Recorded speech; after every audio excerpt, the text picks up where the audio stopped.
everybody, this is Praxis, and welcome to the live stream for tonight. I have some pretty interesting footage for you guys, a little bit of conflict coming up from what happened on site today. Today was a really strange day on site at the construction area. We'll talk all about that, but I thought it would probably make sense to jump right into the video, just so that kind of catch you guys up on sort of what I'm aware of. But first, before any of that, I just wanted to let you guys know that Amber is dressed up for Halloween, because this is the most proximal video prior to Halloween. I think I didn't actually count the days one way or the other, but it's still in October. You know, even if like the first November one was like the closest to Halloween, it's like Halloween's over in November at that point, so we want to do it today. I was thinking about dressing up, but I didn't. I am wearing the Super Chat shirt. We haven't really been active with this for a while, but the Super Chat shirt is a shirt with all different people's names, and we write your name on here if you send us a Super Chat, or there's some new thing called, like, what? Do you know what it's called? This new thing? No. It's like super stickers or super stamps or something like that. I've never seen one. I don't know what they are, but I guess this would also be the super stamp shirt. So if you guys know what those are, maybe you could let us know about that. How many people do we have joining us right at the moment? Let's see, we have 4 right now. Okay. So for anyone who's, if this is your first time, and probably not, I think, it's our 4 hardcore fans, and actually one of those is us watching it from our computer here. So our 3 super hardcore fans, welcome everyone. But if by chance anyone is new watching this, what we do in this live stream is, I've been building a homestead. I've done this before. I have some experience with it. This is a new experience now. I've learned in the past. I'm learning now while I'm doing it. And if you have any questions of anything that you would like to learn about for possibly building your own retreat, your own homestead, please feel free to hit me up with any questions that you have. I'll be very honest if it's not something that I have experience with. You can go through the history of live streams, and occasionally I'll just be very blunt. It's just like, I don't know anything about that. I think it's important for people to be capable of saying, telling people and being upfront when they're not aware of something, they're not, familiar with something. So I'll be very straightforward about that. But there is a lot of stuff that I am familiar with. I've been doing this for many, many years, and I think just the best way of learning about this stuff, YouTube videos are great, books are great, magazines, all that stuff's great. But I really think firsthand, direct experience, talking to someone, asking a straight up question, I think it's one of the best ways of learning anything, because, it's like you can ask your exact question and you can get, an actual answer back, and, even if it comes in the form of something out of my mouth. So that's what we're doing here tonight. So if you have any questions along those lines, or anything else, if we have time for it, this is the forum for it. But before we jump into any of that, why don't we go to today's video clip of what happened this morning while I was going to I'm going to do a little build up here first. I'm driving to the work site. There was just a storm last night. In fact, Amber lost power for how many days? Over 24 hours. Over 24 hours. Amber has been over at the old homestead. 90% of that town, I was told, lost power. The whole center of the town, the traffic lights were out and everything. Yes. It was an apocalyptic scene. There was rioting in the streets. What? I don't think so. There wasn't any rioting. It was like just, everyone in that town's a prepper. It was like just, whatevs, dude, no big deal. So I was just sitting creepily in the dark. Sitting creepily in the dark. That's what preppers do with our cans of beans and bullets. Yes. So there was a big storm, and I tried to secure the construction site to the best of my abilities, but, you never know. So this video is me approaching this morning for the first time, and watch what I encountered when I got there. Here we go. Let's go to the video clip. Okay, so we've just turned onto our road. To give you guys a sense of the storm yesterday, it was a lot of rain came down. River and I took it as kind of a day off because I knew it wouldn't be a good work day. So like I said in the earlier video, we just kind of sealed things down as best we could at the build site, and kind of hoped for the best. The thing I was really concerned about was the foam panels. They're 4x8 sheets of foam, and if the wind catches those, they would fly right off. So we tried to put a lot of weight on those, and I really hustled to try to get any foam that was kind of sticking off the edge of the house, like trimmed down to where it needed to be, so that panels weren't getting torn off the house. in terms of you know, what the damage was to the area, the place we're at right now, Normal House, did not get any, you know, there was no you know, power loss or anything. The power fluttered a little bit during it, but our old Homestead, that one lost power during the storm, and it's been today will be the second day, and you know, the updates I'm getting from the power company, you know, they're not even talking about like repair estimates on like when they think it'll be repaired. They're talking about like, you know, we're focusing on schools and hospitals first, and you know, we'll get to you at some point. But it's kind of like, you know, who knows when that place is going to get its power back. So I don't know what the state is on this street. We may have power at the site, we may not. I haven't been here. We're just turning onto the driveway now, and I'm going to flip the camera around and we'll see what it looks like. All right, so here's the driveway, and there's the house structure. Oh, there's a crew is actually here. People are working. I didn't expect that. It's a little early for them. It's nice to see the tarps are still on the roof. That's good. I wasn't sure how much I'd really gotten up there for the tarp.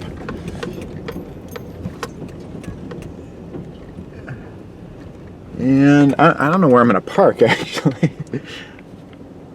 All right, I'm just going to pull over right here, and we'll get out and we'll survey the scene, and maybe I'll ask them if they got another delivery of dirt coming.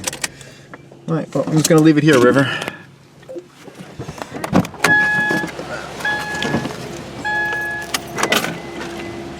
All right.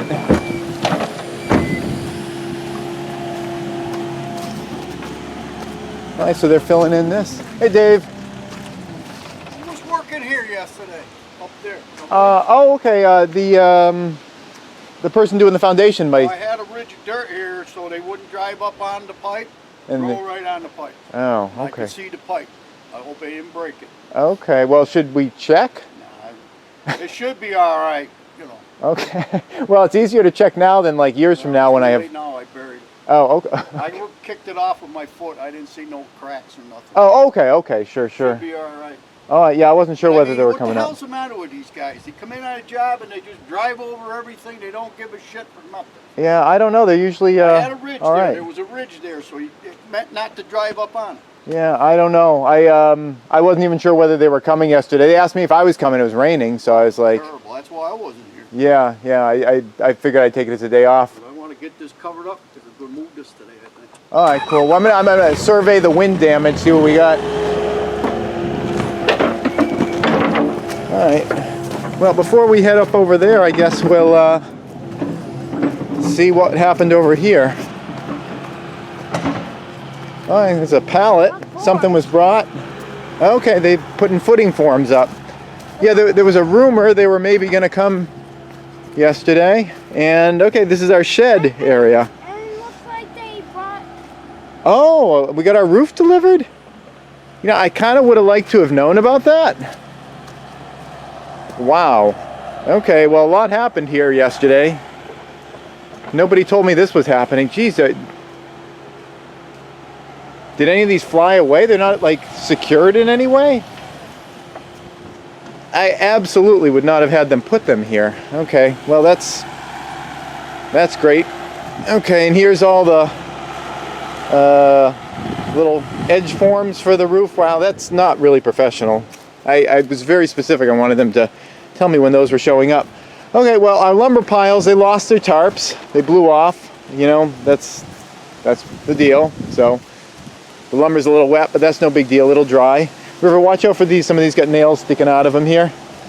All right, let's see the house. This is the part we did just yesterday.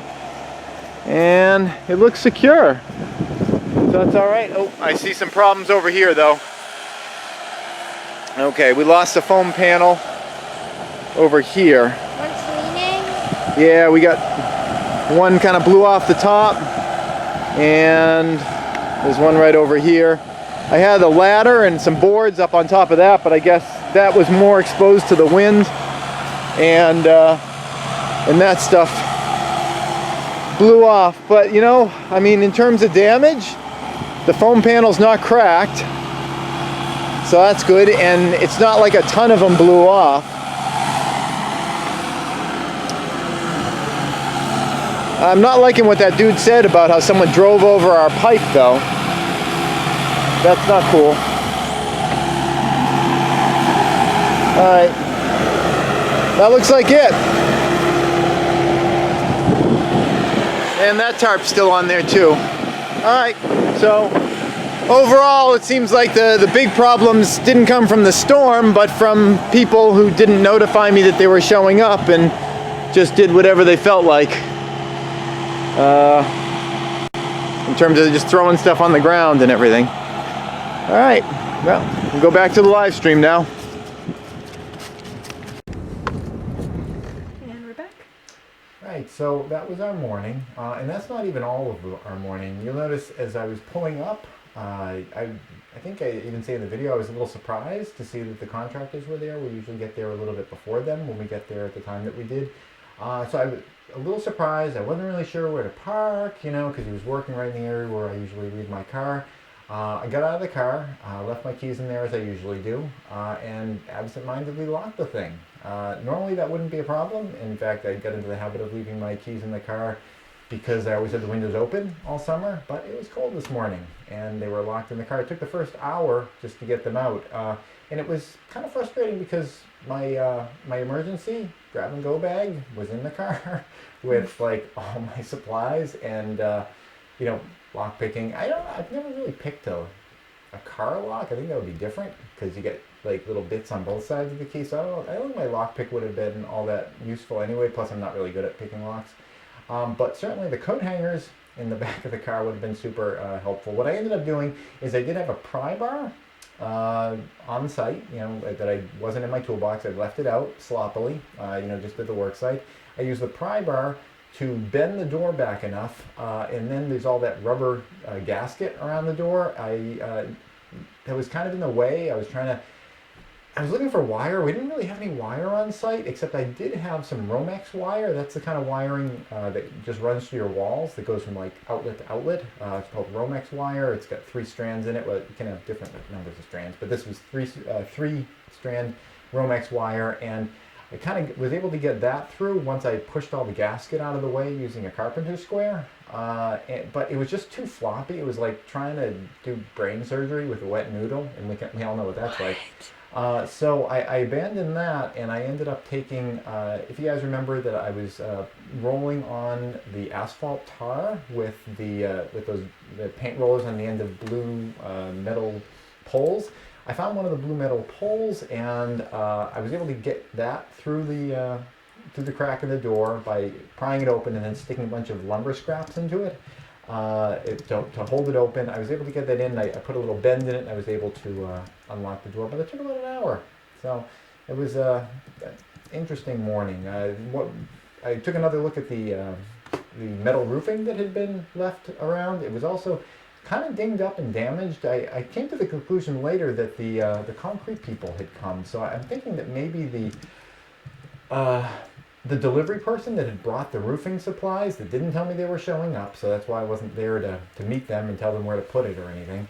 I think they probably just left it randomly in everybody's way. Like, based on kind of where everything was, I think they just put it right in the driveway area, and the concrete people came, I presume, after them, saw all this stuff in their way, and the reason that it was all ripped off of the pallet and spread everywhere was that the concrete people couldn't lift it all at once, and they needed to move it off to the side because it was in their way, so they probably opened up the bundles and kind of just moved things, and maybe they got damaged when they moved the stuff, but you know, it all comes back to the fact of people not communicating, not telling me that they were going to be there, and you know, people make the best decision that they're capable of, which in this case is leaving the delivery in the middle of a road. So yeah, I think that's how that all came together. So that was today. I've not checked the drain pipe to see if it actually had cracks in it yet. So I guess we'll find out what happened with that later. Do we have some questions? Yes. Oh. Kev2D asks, obviously in new place, have you thought about defensive bushes like holly or wild blackberry bushes, raspberry bushes? Food and defense. Okay, yeah. So we're getting into real prepper stuff. Okay, yeah. At the moment, I'm really obviously focused on building the place and everything. But those sorts of ideas are kind of they're kind of passing through my mind, and I'll be I'll be a little frank with my thoughts on the idea of offensive bushes for home security. I'm gonna take this kind of from the vantage point of somebody that would want to take advantage of someone. If I was like someone that was gonna try to get into an area and take something that didn't belong to me, I was someone that wanted to break into the home that I'm building. I'm gonna kind of role play as that person. I honestly really wouldn't care whether there were thorns and stuff. I feel like if you just go into it wearing like gloves and maybe thick pants, that kind of stuff wouldn't bug you. I guess thorns and sharp bushes and that kind of stuff is going to maybe deter the person that's going to show up in flip-flops and a tank top. Maybe as they stumble along, and especially if you live in Florida, there's going to be like that element of the criminal population you have to worry about. I don't mean to be snide about it, but I kind of think that people, it's a little bit of an overrated kind of prep that people talk about. Now, that's not to say that I think that it's completely without any merit, and this is just all my opinion. This is the way that I kind of look at it. I'm not a defense expert, but obviously from today we learned I am reasonably okay at breaking into things, even if I don't have the right tools. And that was what really bothered me about getting into the car, is that it really wasn't all that difficult to break into the car. The only thing that made it difficult is that I didn't have the right tools. It's kind of like airport security. The defensive elements of that car would not deter someone that actually that actually knew what they were doing and were prepared to do it. It really just makes it irritating if you lock yourself out of the car. I mean, if I had just the right kind of wire or piece of metal or something, it would have been really easy to get into the car. I mean, I'd be gone in 60 seconds. Film reference there? Anyone? Film what? Reference? Nicolas Cage? What? Nick Cage? Anyway? No, okay. Somebody joked. How did I get onto that? Okay, so anyway, I have some sort of a criminal background about getting into cars and whatnot. So, I mean, anyway, I do think that there is some use for that stuff. I don't want to totally trash it, and I'm not I'm not talking just about the flip flop dude in a tank top. I do think that those kind of things do have some usefulness in terms of funneling people. Now, I don't think they're really going to deter anyone that you have to worry about. I mean, I think anyone that gets turned around by thorn bushes probably wasn't that big of a concern anyway. I take that back, actually. Some drunkard or whatever, they can do some damage. But I think anyone that's determined to do you harm, well, not necessarily do you harm, but take your stuff. Anyone that's determined to do that, I don't think they're going to get turned back by that kind of stuff. But I do think that it can direct them in certain ways, unless they kind of were to get a sense that they were being directed. But I think a lot of people wouldn't really think it that deeply. So I think that bushes like that would have the usefulness of... I think we just got a super chat. We got a super chat? Or a stamp, I don't really know. I don't know. We're going to check that out in a moment. So anyway, yes, I think they have use, but it's to kind of direct people and funnel them into an area that you would want them to be in. Accepting that you're not going to turn them around, I think that's the way to use that kind of stuff, is to if you've got a soft area that you'd rather people not approach from that side, kind of use that kind of stuff to maybe bring people around. But I think anyone that really knows what they're doing, it's not really going to make that big of a difference. But I think for certain people, it could kind of direct people into certain areas. So I think they have that use. But have food on them, because at the very least they're going to give you food. And what is a super chat? Whatever. It says, now you've seen a super sticker. Okay, Damn, are they stupid. What are they? It's like this little sticker thing. It's like someone. It says cool. Well, you guys can actually see on It's the like one of computer those screen. little emoji things Wow. that dance. So that's what they're all about. Who sent that? Burning Hearth Homestead. Well, thank you, Burning Hearth Homestead. That's very nice of you to illustrate how stupid the stickers are. Awesome.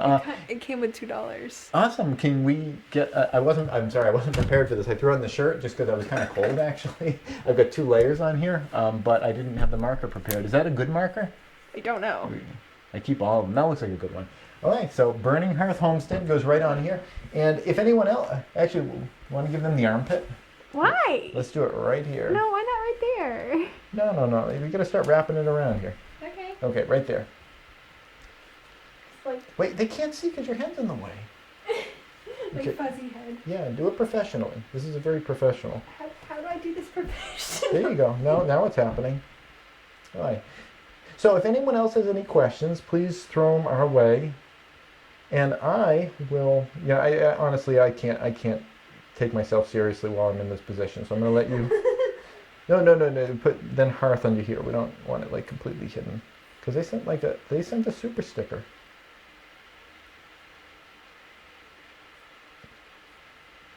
Homestead's a really long word. I'm glad you guys. I'm glad you don't have my channel name. My channel used to just be called Praxis Prepper, but then I kind of felt like that didn't really cover all of what I do anymore because I do so much homestead stuff now, and I changed it to I don't even know. It's a really long name. It's like Praxis Homesteading. And survival skills. So I'm glad you don't have a name as long as that. So, yeah. So that's my take on plants. Now, there are things that I do plan on doing in terms of perimeter defense and that type of stuff. In terms of visibility and being able to kind of see who's coming down the driveway. Super chat. We got an Kev2D. Thank you, Kev2D. What is the currency in Ireland? I don't remember. Well, it's the euro. Are they in the eurozone? Are you in the eurozone? Well, I don't remember. Is that the euro symbol? I don't even know. I don't think Ireland's doing any Irexit. Okay. Kev2D. Here we go. Other side here. Okay. Yeah, let me know. I'm not sure if Ireland's in the eurozone. I kind of feel like they were? I don't know. I'm Irish, so I can like not know any. Irish. I'm almost all Irish. I'm 3/4 Irish, so I can like not know anything about Ireland. But it's cool because it's like I'm Irish, so it's like we cannot know anything about ourselves. But it's offensive if anyone that's not Irish doesn't know everything about Ireland. Let's see. Yeah, so I do. Got another question from Kev2D actually. Okay, let's jump into that. So what's the question? Kev2D, by the way, is from Ireland, so he was the one who's saying he was from Dublin. So that's what all the Irish humor, Do you drive a Prius? I think I've seen one in your vids. Do you think hybrids are the way or electric? Okay. I have a 1.3 liter Jimny that's petrol, 4x4, but it's small, Oh. Okay, yeah. Yes, I have a Prius. I've had Priuses for the past almost 20 years. I had the first Prius when it came out. Not an attractive car, the first Prius. I like the Priuses that are coming out now. Those are some pretty sexy little spaceships driving on the road. Wanted to be here. I'm a big fan. What is that? He wanted his name on your shoulder. You're going to have to send another super chat, Jude. I'm sorry. Aw, that's mean. Yeah, I have had Priuses for the past 20 years. The first one was a really ugly car. As a matter of fact, I kind of staggered up to it after a long day of work. And I was walking down along a city street, and I was kind of out of my head, and I saw the car up ahead of me, and it didn't really register that it was my car because it was kind of new, and I was just looking at all the different cars that go by, and as I got to mine, I was just like, wow, that's a really ugly car, and that literally went through my head, and I was like, oh wait, no, that's my car. So yeah, but even after that, I kept having Priuses. Once you get a vehicle that can get 50 miles to the gallon or more, actually I used to get like 60 plus miles to the gallon, it kind of hurts to go back to anything that's like 30, or like the car that I have now, the Subaru. I got that because of the road conditions for this particular house that we're living at. It is a ridiculous road to get here. It looks like a hurricane came through and caused major damage, but that's just the way the road looks all the time. Like that's like it on a good day. So I had to like change vehicle for that, but it hurts going from like 60 miles to the gallon to like the car I've got now. It's like, it says that it's like 25, but it's like 22 or something. I mean, that's a huge loss in your fuel economy. And the way I look at it is that it's like, how many miles do I get per dollar? And now I get like only a third as many miles per dollar than I used to. It's like every mile I drive costs me 3 times as much as it used to. Yes? We have more questions, and there's only 4 minutes left of the stream. Oh, damn it. Okay. Well, we started a little bit late. We'll go to 9. We'll go to like 5 minutes past the hour. Okay. All right. So yeah, really fast forward. Yes, I think that they're great. Everyone talks about having like, they want to have like this. Well, okay, the Hummer, or like, these giant cars with giant tires and fearsome sounding names. And, at least in New England, you're not going to take a car like that off road because, like, once you get like a few feet off the road, it's forest. So it doesn't matter how beefy your car is. It doesn't matter how big your tires are. You can't drive through a forest. So for a place like this, where like off-road is like giant ditches and streams and hills that like cars just can't go up, like even ATVs really can't go through most of the stuff. It really doesn't matter how fearsome your car is. If there was an emergency event, what you were going to want to be able to do is get as far as you can on the roads, and then if it's just total gridlock, then you hoof it. You walk from there. So I think for this region, the only thing that makes sense is a car that has a lot of fuel economy, because you want to just get as far as you can without having to worry about whether the grid's up and the gas stations are working. And like you can leave all the Hummers who ran out of fuel like a million miles ago behind you. Go as far as you can, and then when you run out of fuel, if you want to keep moving and you haven't gotten to where you wanted to go, then you walk from that point.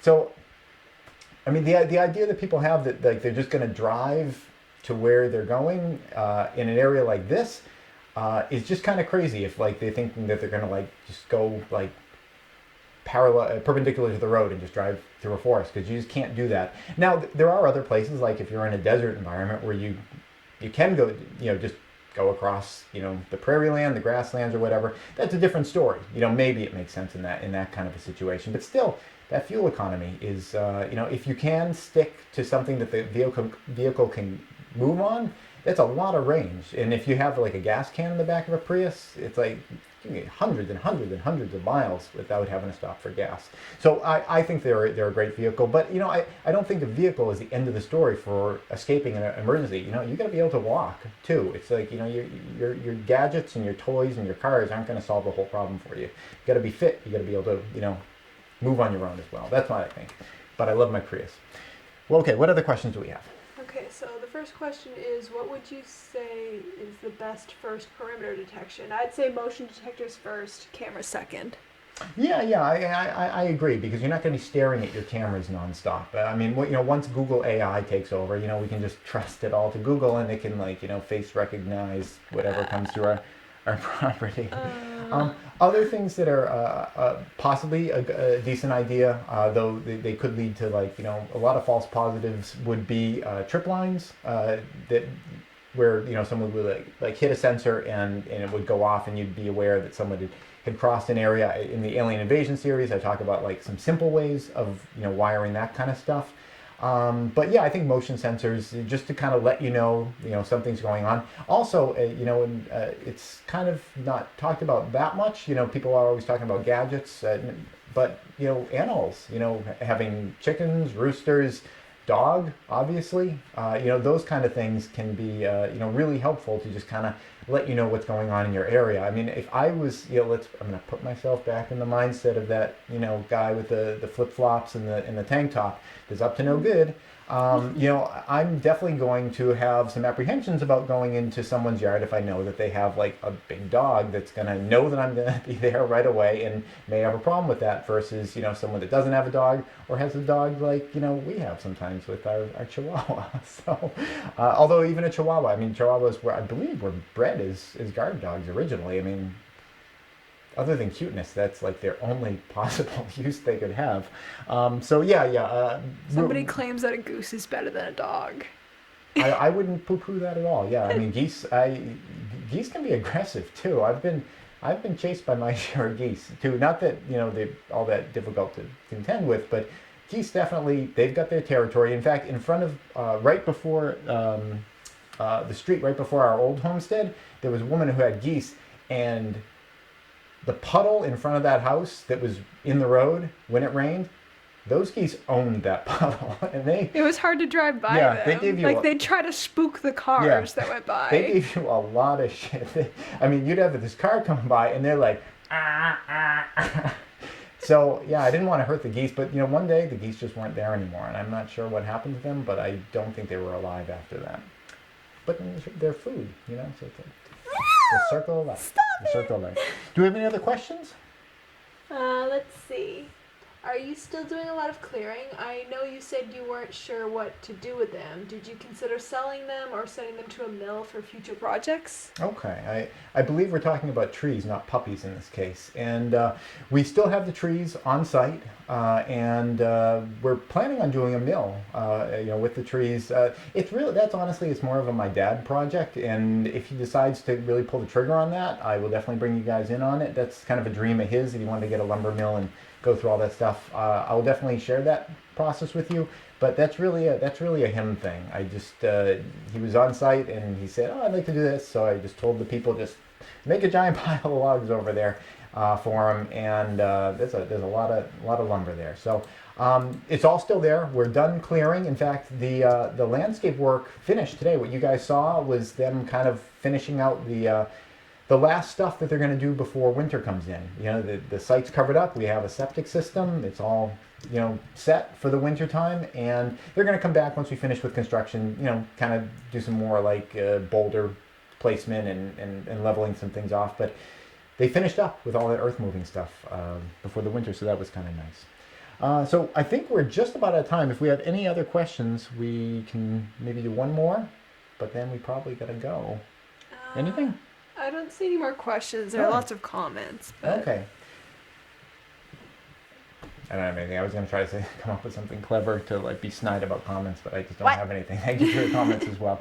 Okay, well, thank you everyone so much for your time. I really appreciate all the great questions. And just to let you know what's coming up in the very near future on in the series, we are going to be getting the roof on. And once we get the roof on, pretty much immediately after that, the windows go on, and then this whole video series goes from being an outdoor project to an indoor project. I'm pretty excited about that. The weather's definitely starting to cool off, but we're so close. I think there's a pretty good chance, if not by the next live stream, by the one after that, I bet the whole house is closed up, which actually is that's like a month from now. But I think by the next live, there's a calendar over here, that's what I'm looking at. I think by the next live stream, there's a pretty good chance that the house is going to be just on the cusp of being locked up. And then I can lock myself out of that too. That's it. Thanks for watching. Please subscribe and tune in every Friday at 4:30 New York time for a new video. And if you'd like to support this channel, you can do so both through Patreon or PayPal.